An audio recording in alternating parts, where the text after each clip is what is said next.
la abrumadora victoria del sí, con una participación hasta ahora que supera los 10.554.320 votos, cifra que aumentará con la prórroga que se otorgó, porque aún se encuentran mesas donde los venezolanos están ejerciendo su voto. Tuvimos una participación importantísima de 10.431.907 venezolanos que participaron en este referéndum consultivo. El presidente del Consejo Nacional Electoral, Elvis Amoroso, sembró este lunes más dudas sobre los resultados del referendo no vinculante sobre el Esequibo, al anunciar una cifra de participación menor a la que informó en el primer boletín la noche del domingo.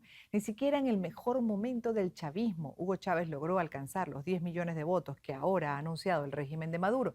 Sin embargo, la realidad se vio en las calles, con los centros de votación sin colas de electores prácticamente vacíos. Una imagen que contrastó con la vista el pasado 22 de octubre, con las grandes filas para participar en las primarias opositoras. Pero ¿qué busca el régimen tras este referendo? Nicolás Maduro insistirá en profundizar la disputa territorial con Guyana para crear una situación de convulsión que le sirva de excusa para suspender las elecciones presidenciales de 2024, luego de que se evidenciaran las dificultades que tiene la maquinaria del chavismo para movilizar electores. Lo vamos a analizar con el analista político Antonio de la Cruz, director ejecutivo de Interamérica Trends. Bienvenido nuevamente a este espacio. Buenas noches. Muy buenas noches, Gladys. Un placer siempre estar contigo y tu audiencia. El placer nuestro, además, para poner en contexto, bueno, lo que fue esta actividad, esta convocatoria, en la que sí habían personas, opositores convencidos de que había que participar, pues, en la defensa del territorio, del Esequibo. Yo creo que ese es un sentimiento nacional que no se discute. Ahora bien, algunos de los que dijeron que iban a participar, entre otras cosas, pues insistieron en que había que decir sí a las 2 preguntas, pero no a las otras 3, por las implicaciones que puede tener, incluso en una disputa, pues, bélica. Entonces le pregunto, con relación a lo que ahora es el discurso ya asomado por el oficialismo, ¿qué escenario se podría estimar de acuerdo a lo que son los objetivos del régimen de Maduro, por lo que hasta ahora se ve? Ok, el objetivo del régimen de Maduro definitivamente es político, no es de soberanía nacional. Entonces veamos las implicaciones políticas.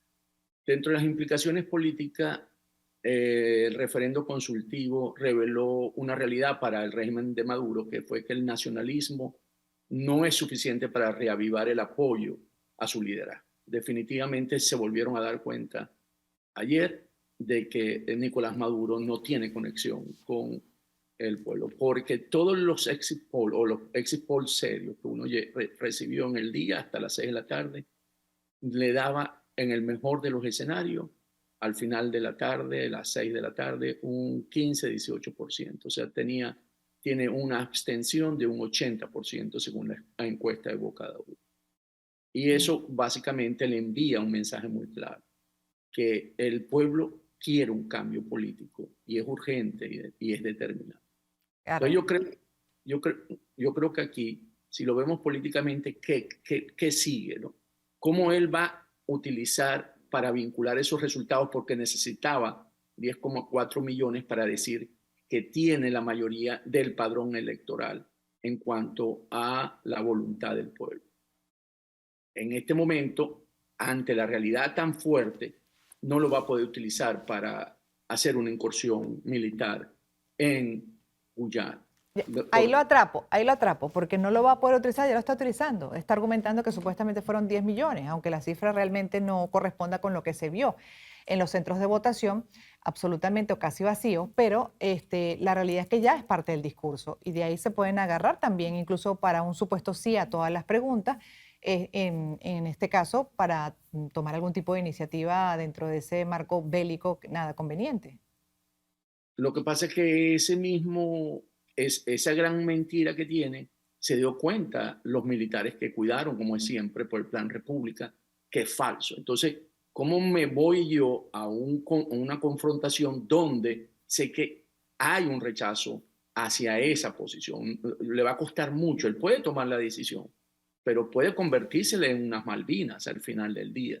Entonces yo creo que por eso digo, desde el punto de vista militar, donde ellos se dieron cuenta de la situación que siempre pasa cuando hay elecciones en Venezuela, yo creo que hoy dentro de las Fuerzas Armadas debe haber una gran conversación soterrada por debajo de cuerda, donde vieron ese rechazo y por lo tanto no es fácil en unas Fuerzas Armadas donde hay un rechazo, donde no tienen tropa, poder enviar con motivación, quiero decir, porque para ir a luchar y enfrentarse a una guerra tiene que haber motivación por parte de las Fuerzas Armadas. Yo creo que hoy, después de estos resultados, las Fuerzas Armadas no deben estar en consono con lo que políticamente Maduro quiere. Yo creo que aquí hay una divergencia entre esas dos, las Fuerzas Armadas y lo que quiere el estamento político, el entorno de Maduro, que creyeron que a través del nacionalismo podían volver a conectar. ¿Qué sí pueden hacer políticamente?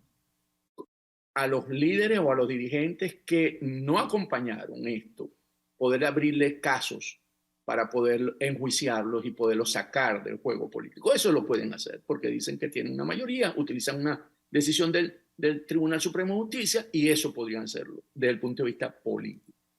No creo que tengan los elementos para posponer la elección para el 2025, que era un escenario con una situación de conmoción nacional exterior.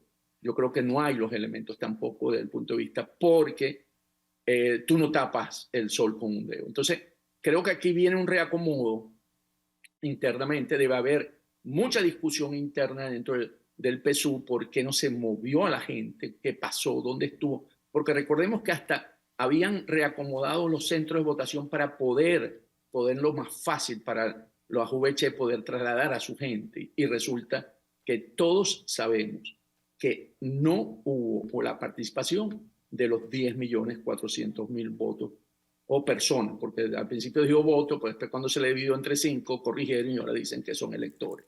Entonces, es algo que no ocurrió ayer y que está evidente por los registros de las cámaras, de los teléfonos y por los testimonios que han sido captados donde pedían que la gente fuera, hicieran fila y que se movieran para el centro de votación del gobernador para que vea gente, y eso está recogido en todas las redes sociales hoy en el día. Ahora, señor Antonio, la gente incluso lo que ha manifestado, por ejemplo, o incluso algunos líderes de oposición, es que a lo interno se sabe cuál fue el resultado, porque tú no puedes ocultar ese vacío, en este caso en los centros de votación. Eso inmediatamente, pues el mismo país fue testigo del hecho.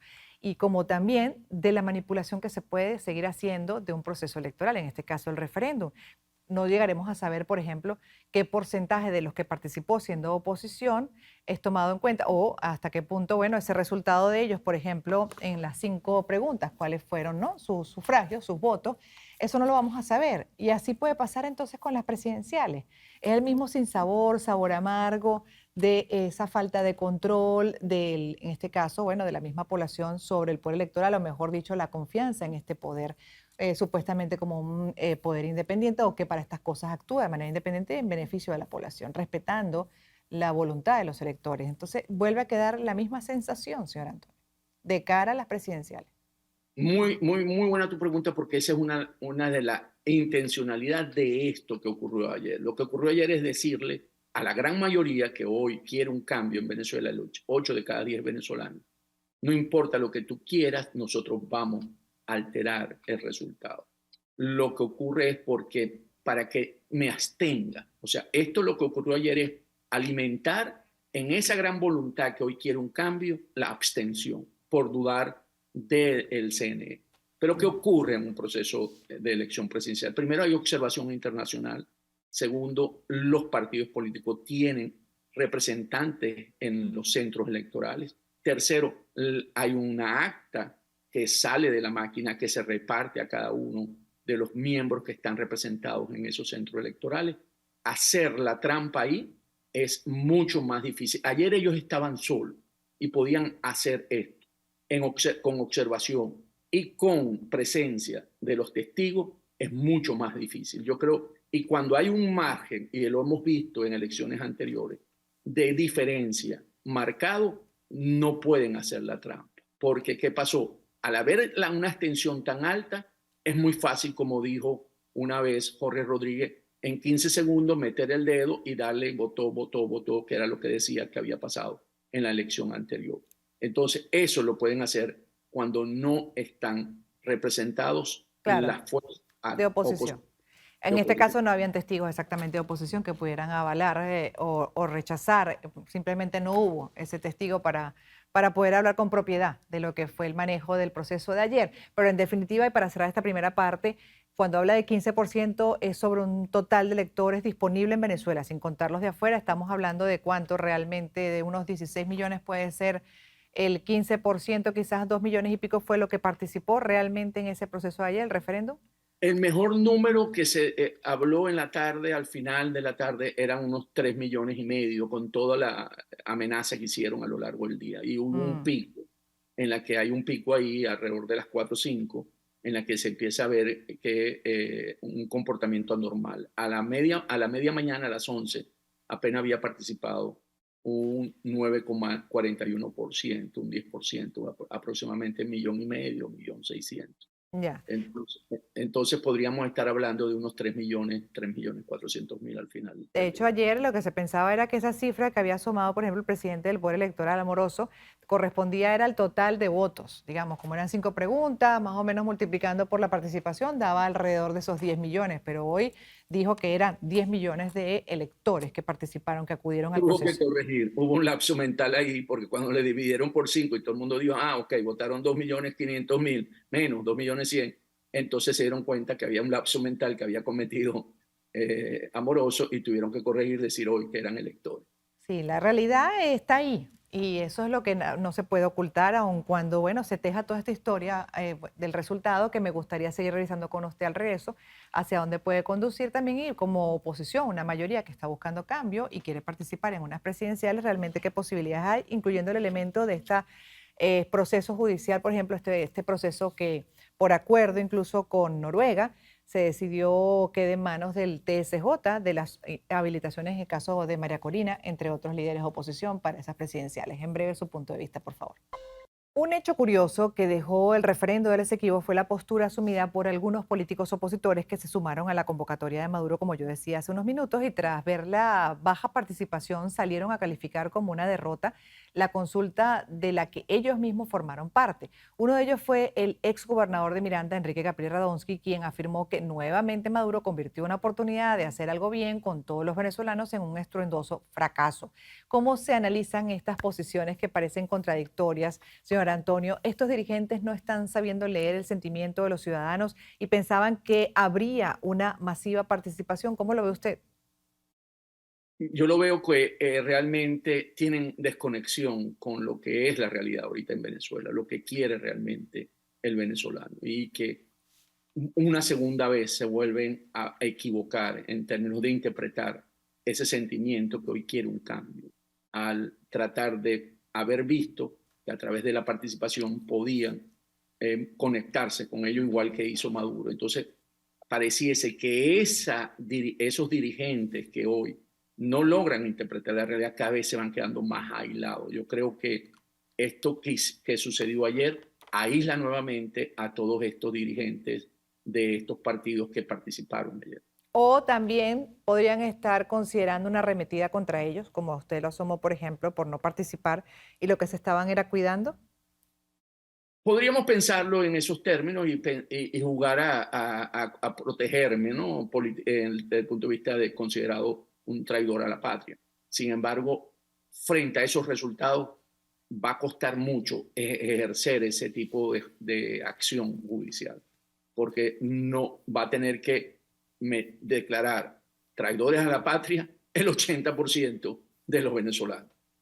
Claro, el tema fue el discurso también. No puedes, y eso lo conversaba aquí también con un analista y además especialista en Derecho Internacional, que ya era un error o podría ser incluso motivo de una acción judicial en contra si se llamaba a no votar, abstenerse, porque además este es un derecho constitucional, esto es un recurso constitucional que se supone puede ser perfectamente ejecutado, ir en contra más bien puede tener algún tipo de acción. de esta naturaleza. Entonces, ahí también se puede entender la postura de algunos, porque era ambigua. Veías que algunos estaban tratando de justificar, ¿no? Lo que era esta convocatoria por parte del régimen, y eso incluso generó el malestar de aquellos que abiertamente decían es manipulación y por esa razón no voy, aunque pueda defender el territorio y quiero que nos pertenezca. Sí, es cierto que es un derecho, pero cuando observamos los pronunciamientos de aquellos que insinuaban que no iban a votar, nunca dijeron claramente, invito a que no voten en este referéndum. Lo hacían de una manera que lo veían que no se debía haber hecho y que entonces imprimían palabras que no los involucraba directamente para invitar a la abstención contra ese referéndum. Complicado en el escenario que está quienes viven dentro de Venezuela. No es nada fácil, ¿ah? Eso también es parte del análisis que hay que tener siempre presente, de que sabemos que cualquier cosa que se dijera podía ser malinterpretada y utilizada, como dice usted, como bueno, un acto de más bien eh, antinacionalismo, bueno, en contra de la patria y su defensa y hasta motivo de acciones. Esto sabemos que es un riesgo que incluso todavía se corre. Totalmente, Gladys, totalmente. Sí, ahora bien, con relación a los escenarios, porque el discurso se está armando, más allá de que a lo interno estén claros, viendo la realidad y replanteando como usted sugiere, a lo mejor este es el discurso que vamos a ver de aquí a las presidenciales. ¿Qué pasa con todo lo que se viene trabajando por las elecciones con condiciones para el 2024? Y a eso le sumo lo que se acordó incluso con Noruega, por ejemplo, de que el TCJ decida por las inhabilitaciones. Sí, el acuerdo entre la plataforma unitaria y el régimen de Maduro con de alguna manera la buena voluntad de la Casa Blanca de buscar un mecanismo para las inhabilitaciones, definitivamente desde el punto de vista legal, okay, jurídico, cuestiona los procesos judiciales, le pone, no respeta la separación de poderes según el mismo doctor Asdrúbal Guial, ¿no? Y creo que en ese sentido, el juego, porque tenemos que ver ahora todo por la parte política, pone en una encrucijada a María Corina Machado.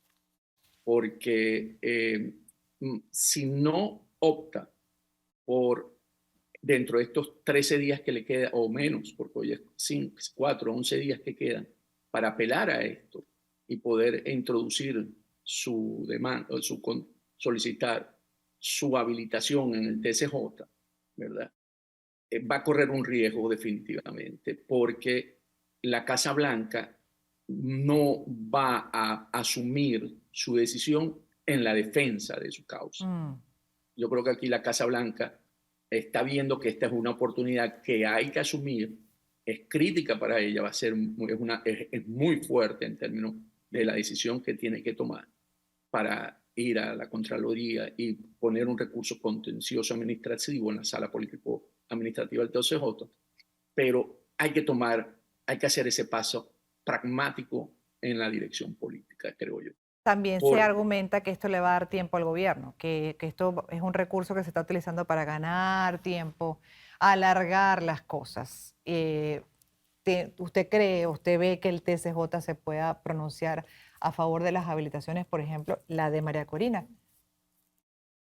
Ellos pusieron también una coletilla ahí que dijeron que debe ser un amparo, debería realizarse de manera expedita y respetuosa, siguiendo los principios de celeridad, eficiencia y eficacia. Y eso fue aceptado por Casablanca y Miraflores. Entonces, yo creo que pongamos el ejemplo en las dos condiciones. María Corina no va y por lo tanto se aísla, juega aislamiento y no va a ser inscrita en la campaña electoral para la presidencia del 2024. Definitivamente el régimen va a tomar la decisión y ahí conseguir el apoyo por parte de la Casa Blanca va a ser cuesta arriba. Supongamos que apela y va y le niegan el proceso, ¿ok? La rechaza. En ese momento, la Casa Blanca estaría en una situación muy difícil porque hasta ahora han sostenido que ellos todo lo que están sosteniendo o están haciendo es para que los venezolanos, lo que los venezolanos quieran y decidan. O sea, esa es la premisa de ellos. O sea, lo que los venezolanos quieren decir. Y los venezolanos, el 22 de octubre, decidieron Dijeron, que era María Corina Machado. exacto. Entonces, si ellos la bloquean con todos los argumentos que sabemos que no aplican en el caso de María Corina para estar inhabilitada, van a tener entonces nuevamente cómo van a manejarlo frente a la Casa Blanca, que sabemos que es la que hoy realmente tiene parte de las decisiones que se toman hoy por la suspensión de las sanciones económicas que empieza el régimen de Maduro a tener beneficios con ingresos adicionales por las exportaciones petroleras y por las visitas de distintas compañías que han ido a Caracas para ver oportunidades en el sector petrolero. Entonces yo Pero, creo, ¿sí? ¿Usted cree? entonces yo creo que aquí básicamente hay que jugar hasta el final con las decisiones y acompañar, alineados tanto con las consideraciones que hoy están actuando para llegar a un proceso electoral en Venezuela, con la decisión de todos los venezolanos, sin dejar espacio para que el régimen tenga excusa y poder sacarte del juego. Y mientras tanto, de aquí a allá, vamos a escuchar por parte del sector oficial del régimen puro discurso en torno al Esequibo. No, eso les va a costar mucho, Gladys, en términos por lo que ellos saben que pasó. O sea, ellos van a seguir, por supuesto, y van a tratar de ver cómo insertar la narrativa nacionalista, pero se dieron cuenta que no funcionó. Entonces, seguir gastando, porque mantener un ejército, vamos a suponer que ellos desplacen unidades hacia la frontera con Guyana, eso cuesta, eso consume recursos. Si no, preguntémosle a Zelensky en Ucrania y al mismo Putin en Rusia. Oh, sí. ¿Cuánto consume para poder mantener un ejército activo en una frontera? Entonces, y Venezuela sabemos que no tiene los recursos directos para poder manejar eso. Y sabemos también que dentro de Guyana están actuando Brasil, está actuando China, el CARICOM le está dando el respaldo a Guyana. Entonces, yo creo que aquí Maduro no tiene una posibilidad de poder actuar directamente en el territorio Esequibo. Yo creo que lo ha estado manejando políticamente, pero no le resultó, vuelvo a insistir, no tiene los resultados que él espera. Gracias por haber estado con nosotros y haber compartido su punto de vista sobre el resultado del referéndum y el escenario político electoral en Venezuela. Antonio de la Cruz es analista político, director ejecutivo de Interamérica Trends, hablando desde Washington, D.C. Hacemos una pausa, en breve regresaremos.